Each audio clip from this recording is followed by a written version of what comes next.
नमस्कार, क्या हाल चाल, कैसे हो आप लोग। तो आज हम लोग पढ़ने वाले हैं अपने जेआरएफ गेम चेंजर सीरीज में इन्फ्लेशन क्या होता है और इसके टाइप्स क्या होते हैं। और ऐसा आप लोगों ने मुझे बताया भी था पिछले क्लास में मेरे शॉर्ट वीडियो में कि आपको ये टॉपिक चाहिए, तो ये टॉपिक आप सभी के लिए है। तो आज की क्लास में हम लोग पढ़ेंगे इन्फ्लेशन होता क्या है और इसके टाइप्स क्या होते हैं। तो सबसे पहले कि इन्फ्लेशन का ग्राफ आपको दिख रहा होगा, इसको अगर हिंदी में हम लोग कहे तो इसको हिंदी में हम लोग क्या कहते हैं, महंगाई कहते हैं। महंगाई का मतलब क्या होता है, महंगाई का मतलब ये है कि भैया जो 10 रुपए का गोलगप्पा हम लोग पहले 10 रुपए में हम लोग जहां पर 10 गोलगप्पा खा रहे थे, उसके बाद 8 गोलगप्पा खाए, उसके बाद 6 गोलगप्पा खाए और आज जाके हमको 10 रुपए में 4 गोलगप्पा मिल रहा है। यही तो महंगाई है। महंगाई का मतलब क्या है कि डे बाई डे जो चीजों के प्राइस है वो ओवर पीरियड क्या हो रहे हैं, आपके इंक्रीज कर रहे हैं धीरे धीरे, है ना। धीरे धीरे धीरे धीरे चीजों के प्राइस क्या हो रहे हैं, वो आपकी इंक्रीज कर रहे हैं और इसी को हम लोग कहते हैं महंगाई, यानी कि इन्फ्लेशन। लेकिन इन्फ्लेशन के समय हमारा जो होता है मार्केट पे बहुत सारे अफेक्ट पड़ते हैं और बहुत सारे टाइप्स के इन्फ्लेशन होते हैं जो कि हम लोग अपने क्लास में स्टडी करने वाले हैं। तो सबसे पहले आपका इन्फ्लेशन को अगर हम लोग समझते हैं तो जनरल प्राइस लेवल जो होता है, जो गुड्स के प्राइस लेवल होते हैं, उसमें आपको क्या देखने को मिलता है, उसमें आपको राइज देखने को मिलता है, यानी उसमें आपको इंक्रीमेंट देखने को मिलता है। याद रखिएगा कि अगर आईफोन, अगर आप लोग बात करेंगे कि मैम आईफोन का जो प्राइस है वो 1 लाख के आसपास आपका ढंग का आईफोन आता, तो क्या ये महंगाई है? नहीं, ये आपकी महंगाई नहीं है। आईफोन का दाम 1 लाख रुपए है, ये आपका एक्सपेंसिव चीज है, लग्जरियस गुड्स में आता है, ये आपका महंगाई नहीं है। महंगाई का मतलब होता है जब किसी वस्तु के जो चीजें हम लोग यूज करते हैं जनरली उसके प्राइस लेवल में धीरे धीरे धीरे धीरे जो इंक्रीमेंट आता है उसको हम लोग कहते हैं महंगाई। जो कि मैंने एग्जांपल आपको दिया गोलगप्पे का, आप एग्जांपल ले लो दाल का, ले लो चावल का, ले लो आटे का प्राइस कितना स्पीडली हमारा धीरे धीरे धीरे इंक्रीज कर रहा है। आज की डेट में आपका जो आटे का प्राइस है वो 36 रुपए, 38 रुपए, 50 रुपए आपका पहुंच चुका है। दैट इज कॉल्ड आपका इन्फ्लेशन। तो इस इन्फ्लेशन में एक्चुअली में होता क्या है, मार्केट में इन्फ्लेशन आता क्यों, होता क्या है मार्केट में, जब मार्केट में पैसा ज्यादा आ जाता है ना।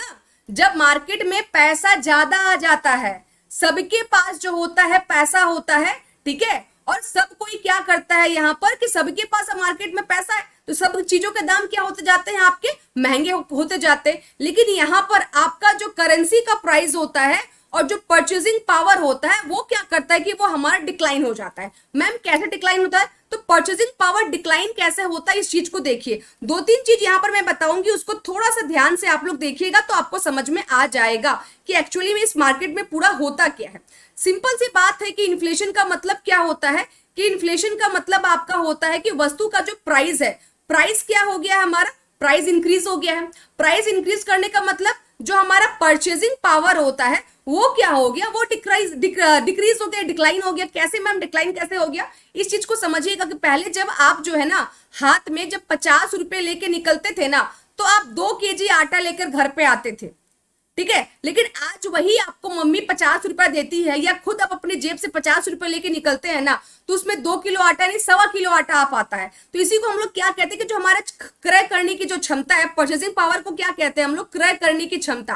तो जो हमारी क्रय करने की क्षमता है, देखो यहाँ पे लिखा होगा, जो क्रय करने की शक्ति होती है उसमें क्या आती है, हमारी गिरावट आ जाती है कि अब हम लोग जिस मूल्य में पहले में जितना सामान खरीद रहे थे अब उतना सामान क्या है कि नहीं खरीद पाते। क्यों? क्योंकि करेंसी का वैल्यू जो हो गया कम हो गया। अब मैम करेंसी का वैल्यू कैसे कम हो गया ये बताइए। तो देखिएगा आपके पापा जो है पहले जो है 5,000 रुपया कमाते थे और 5,000 में पूरा घर चलता था। लेकिन आज के डेट में आप 25,000 रुपया कमा रहे हैं फिर भी आप घर को सही से चला नहीं पा रहे, फिर भी प्रॉपर हमारा जो है एजुकेशन या प्रॉपर जो न्यूट्रिशन है वो हमें मिल नहीं पा रहा। क्यों? क्योंकि करेंसी का जो वैल्यू है वो कम हो गया। पहले के समय में अगर कोई 5,000 कमाता था ना तो आज के डेट में वो 50 के बराबर है। कि भाई 1990 में मेरे जो ये ग्रैंडफादर है उन्होंने जो है 200 रुपए से काम करना शुरू किया था, तो उस समय का 200 का वैल्यू और आज का 2 लाख का वैल्यू क्या हो गया, बिल्कुल आपका सेम हो गया। यानी करेंसी का जो वैल्यू है वो डे बाय डे क्या हो रहा है, डे बाय डे आपका डिक्लाइन हो रहा है। करेंसी का वैल्यू आपका कम हो रहा है, परचेसिंग पावर जो क्रय करने की क्षमता है वो भी आपकी कम हो रही है, लेकिन वस्तु का दाम जो है वो आपके क्या कर रहा है, आपका इंक्रीज कर रहा है। तो यहाँ पर याद रखिएगा कि जो इन्फ्लेशन होता है वो परचेसिंग पावर को क्या करता है, इंडिकेट करता है कि परचेसिंग पावर आपका डिक्रीज हो रहा है और करेंसी जो है वो आपका डिक्रीज हो रहा है। और इसको हम लोग परसेंटेज में क्या करते हैं कि मेजर करते हैं। तो मुद्रास्फीति देश में मुद्रा की इकाई को क्रय करने की शक्ति में कमी को दर्शाता है और इसे प्रतिशत में हम लोग क्या कर सकते हैं कि माप सकते हैं। अब देखिएगा यहाँ पर क्या होता है, एक्चुअली ऐसा होता क्यों है, इन्फ्लेशन मार्केट में आता क्यों है। जब यहाँ पे मॉनेटरी सप्लाई जो है ये मार्केट में बढ़ जाता है, जब मार्केट में पैसा ज्यादा आ जाएगा, जब मार्केट में सभी के पास पैसा है, आप कमा रहे हम कमा रहे, सभी के पास मार्केट में पैसा का मतलब क्या है कि मार्केट में मॉनेटरी का सप्लाई बढ़ गया। मार्केट में जितना पैसा होना चाहिए मार्केट में उससे अधिक पैसा आ चुका है, मनी का सप्लाई मार्केट में इंक्रीज कर गया है।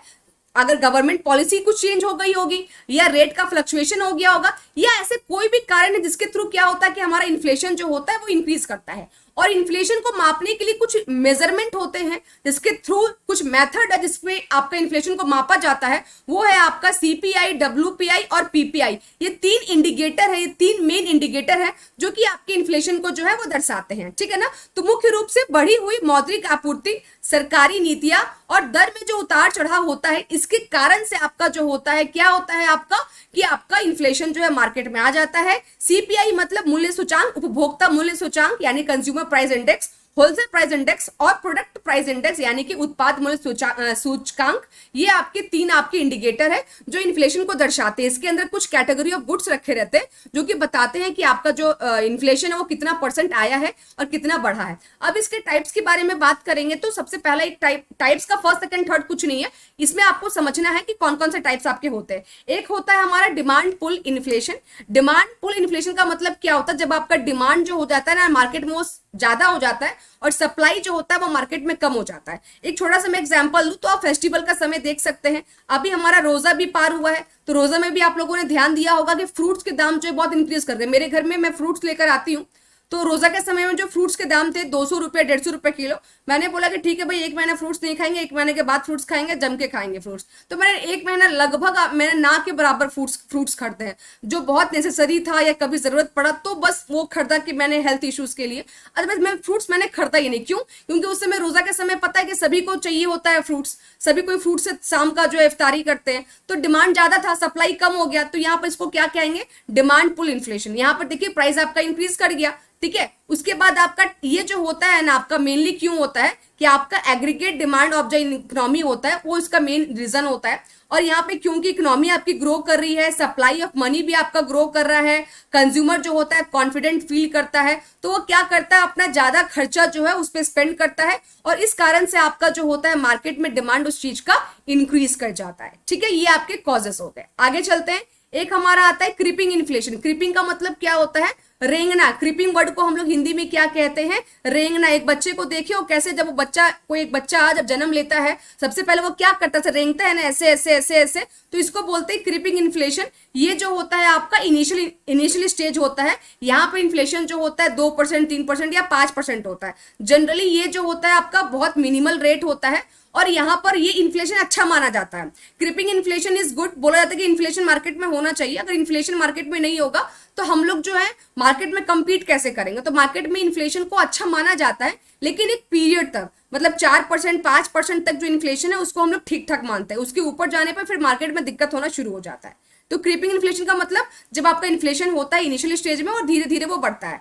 कॉस्ट पुल इन्फ्लेशन का मतलब जब वस्तु का जो कॉस्ट है वो महंगा हो गया, कॉस्ट ऑफ प्रोडक्शन आपका महंगा हो गया, पेट्रोल का प्राइस आपका महंगा हो गया, लेबर का कॉस्ट महंगा हो गया, लेबर का रॉ मटेरियल आपका महंगा हो गया, टेक्नोलॉजी आपकी महंगी हो गई। यानी कॉस्ट पुल इन्फ्लेशन का मतलब कि जो सामान आप कल के डेट में 10 रुपए में बना रहे थे, अब उस सामान को बनाने में ही आपका जो है 15 रुपया लग जा रहा है, तब उसको महंगा तो बेचना पड़ेगा ना। जैसे कि हम लोग बोलते हैं ना कि पेट्रोल का प्राइस इंक्रीज किया, तो कुछ लोग ऐसा सोचते हैं ना कि पेट्रोल का प्राइस इंक्रीज किया तो अपने को क्या, अपने पास कौन सा व्हीकल है, मेरे पास तो साइकिल भी नहीं है, मेरे को पेट्रोल से क्या कीमत। अरे भैया इस चीज को समझिए कि अगर आपका पेट्रोल का प्राइस इंक्रीज किया है तो इंडिया में अधिकतर जो माल आते हैं, जो गुड्स आते हैं, वो आपके ट्रक के द्वारा आपके इंपोर्ट और ये क्या कहते हैं, आपके जो भी आपके ट्रांजेक्शन होते हैं, बाय और सेल होने के बाद जो भी ट्रांसपोर्टेशन होता है वो ट्रक के थ्रू होता है। और अगर पेट्रोल का प्राइस या डीजल का प्राइस हमारा इंक्रीज कर गया है, यानी कि जो आपका ट्रांसपोर्टेशन कॉस्ट है वो भी इंक्रीज कर गया। अब आपका ट्रांसपोर्टेशन कॉस्ट जो वो कहां पर ऐड होगा, वो तो आपके गुड्स पे इंक्रीज होगा ना, तो आपका गुड्स पे तो ऑटोमेटिक महंगा हुआ।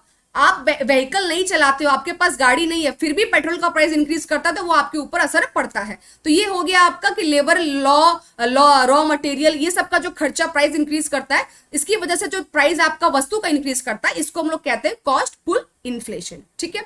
एक होता है वॉकिंग इन्फ्लेशन। पहला आपका क्या होता है, क्रीपिंग होता है। क्रीपिंग के बाद क्या होता है, क्रीपिंग के बाद आपका वॉकिंग होता है।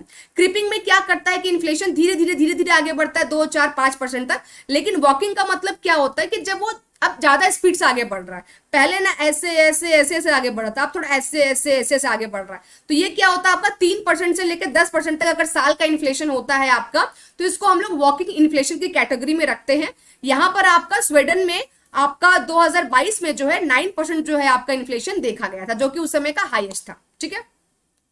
गैलोपिंग इन्फ्लेशन, गैलोपिंग इन्फ्लेशन क्या होता है? गैलोपिंग मतलब बहुत ज्यादा, गैलोपिंग, ठीक है ना। पहला क्रीपिंग, सेकंड आपका वॉकिंग, वॉकिंग के बाद आया आपका गैलोपिंग। गैलोपिंग का मतलब जो आपका इंक्रीज करता है ना इन्फ्लेशन, ये बहुत स्पीड से इंक्रीज करता है। अचानक से मार्केट में कुछ क्राइसिस आ गया जिसकी वजह से महंगाई बढ़ गई, जैसे कि 21 से 100% तक जो होता है वो हमारा गैलोपिंग के कैटेगरी में आता है।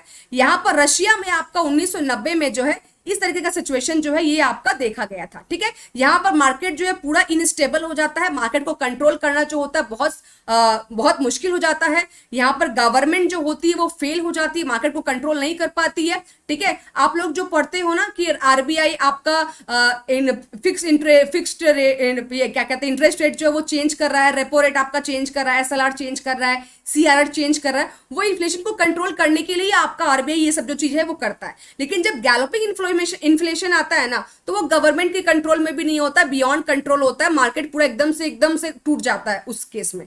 उसके बाद लास्ट हमारा होता है हाइपर इन्फ्लेशन। हाइपर इन्फ्लेशन में क्या होता है? ये बिल्कुल हाइपर मतलब एकदम ज्यादा ऐसा केस था जहां पर आपका जो मनी का वैल्यू है वो बहुत जल्दी आपका डेप्रिशिएट करता है। वैल्यू मनी का वैल्यू डेप्रिशिएट करने का मतलब क्या है कि जहां पर पैसे का वैल्यू जो है वो डे बाय डे आपका कम हो रहा था, हाइपर इन्फ्लेशन में पैसे का वैल्यू और जल्दी से कम हो जाता है। देखिएगा, पैसे का वैल्यू का मतलब क्या होता है कि कल हमारे लिए 5 रुपए का वैल्यू था, लेकिन आज के डेट में आप किसी गरीब को भी 5 रुपए देने जाओगे ना तो वो भी नहीं लेगा। बहुत सारे मेम्स भी यूट्यूब पर बने, आप देखिएगा कि हम 5 रुपए का क्या ही कर लेंगे, चाय भी कम से कम 10 रुपए का हमारा मिलता है।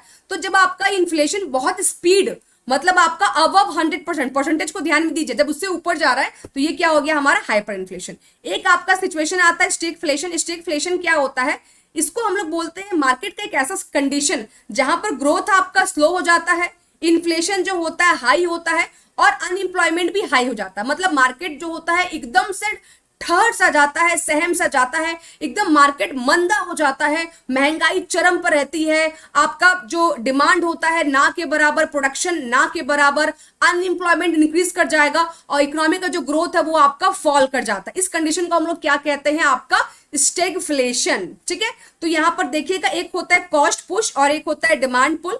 कॉस्ट पुश का मतलब क्या हुआ? जब रॉ मटेरियल का प्राइस ही आपका इंक्रीज कर गया, उसकी वजह से महंगाई आ गई, तो वो हो गया कॉस्ट पुश इन्फ्लेशन। जब आपका डिमांड जो है आपने ज्यादा कर दिया, वस्तु एज इट इज है, वस्तु जो है उसका कॉस्ट प्राइस सेम है लेकिन आपने डिमांड ज्यादा कर दिया तो उसकी वजह से महंगाई आ जाती है।